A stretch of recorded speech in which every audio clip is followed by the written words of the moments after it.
Do you know that Zelle is dangerous to your bank account and an open invitation for hackers to come get your money? If you don't, then you want to stick around and find out more about Zelle.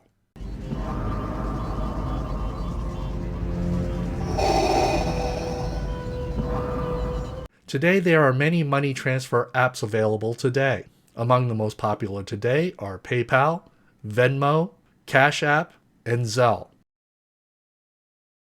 I'd like to acknowledge PayPal as an early and long-term player in the alternative banking space. In many ways, PayPal is the father of the money transfer apps that we have today. For many years, PayPal was best known for being the preferred method of payment for eBay. However, what made PayPal so popular was that it allowed small businesses to collect online payments and credit card payments without the use of merchant accounts. In the last few years, money transfer apps such as Cash App, Venmo, and Zelle have come on the scene to target the consumer market space. And that brings us up to today's environment.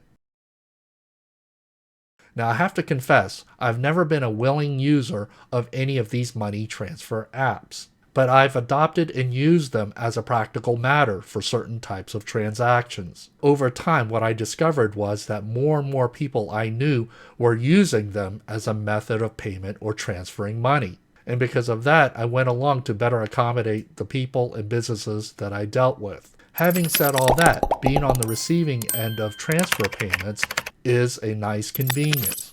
And so today, I have a PayPal account, a Cash App account, and a Venmo account. However, there is one money transfer app I consider most dangerous and most risky to use, and that money transfer app is Zelle. I really dislike Zelle. Every time I read the fine print and the so-called features, I always think about how dangerous it is for users to use Zelle. What really triggered me to make this video was a story written by Bob Sullivan. He's a columnist for the Red Tape Chronicles. The story was about a California woman who got scammed for trying to help a friend pay for a kidney transplant. Along the way, she was extorted into making hostage Instagram videos. The woman was initially fooled into sending $1,000 via Zelle, thinking it was a donation to her old friend. Unfortunately, that money ended up in a scammer's account. She was further fooled into providing additional information that allowed the scammer to transfer $3,000 out of her account. Based on this story and my own negative impressions of Zelle, I decided to do a Google search. I did a Google search on Zelle hacked. I was really shocked what I found. What I saw was a long list of news stories of people who got scammed through Zelle. As a comparison, I also did a Google search on Venmo hacked, PayPal hacked, and Cash App hacked. The results that turned up there were nowhere near as extensive as the results that I got for the search Zelle hacked.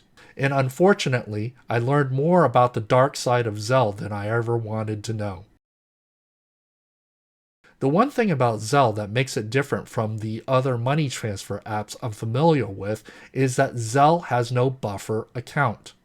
What I mean by a buffer account is that it is an intermediate holding area for monies going out and for monies coming in. For example, PayPal doesn't call its account a buffer account. They simply call it a PayPal account. But functionally, it very much is a buffer account. When you receive a PayPal payment, the money comes into the PayPal account. It sits there until you decide to spend it or transfer it into your bank account. Likewise, if you want to make a payment through your PayPal account, a funding source account first transfers the money into the PayPal account, then it goes out of the PayPal account to the intended recipient. The primary difference that I see with Cash App and Venmo versus PayPal is that Cash App and Venmo are targeting consumers. But whether you use Cash App, Venmo, or PayPal, the underlying structure is still the same. Each of these services has a buffer account from which you transfer money in and you pay money out. However, Zelle is very different. Zelle is all about making online payments straight out of your bank account. And for my research, what Zelle is providing is an unforgiving service. Forget about the hackers. Let's say you make a clerical mistake. Whether you know the person or not, you could find yourself making an unintended $3,000 payment instead of a $300 payment. And the situation is worse when a hacker is involved.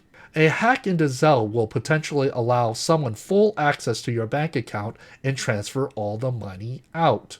Whereas a hack from Cash App, Venmo, or PayPal will require at least 2 steps to transfer money from your bank account out to the intended destination. Essentially, a hacker would first have to initiate a fraudulent transaction from your bank account to the money transfer service. Then the hacker would then have to successfully be able to initiate another fraudulent transaction from your money transfer account to the intended destination. By having a buffer account, a hacker has to overcome 2 roadblocks to succeed in getting your money. Now, I do want to make the point that there is no such thing as a hacker-free app. If a hacker is determined to hack your account, they will probably succeed, but it doesn't mean you have to make it easy for them. In my view, Zelle makes it too easy for account holders to be victimized. So when Zelle says their money transfers are quick and efficient, I absolutely believe them. But when I read the Zelle marketing, they're selling it as a feature. To me, it's not a feature. It's a danger to your bank account. It's too quick and too efficient and a financial disaster waiting to happen. So there is a dark side to Zelle's story that you may not know.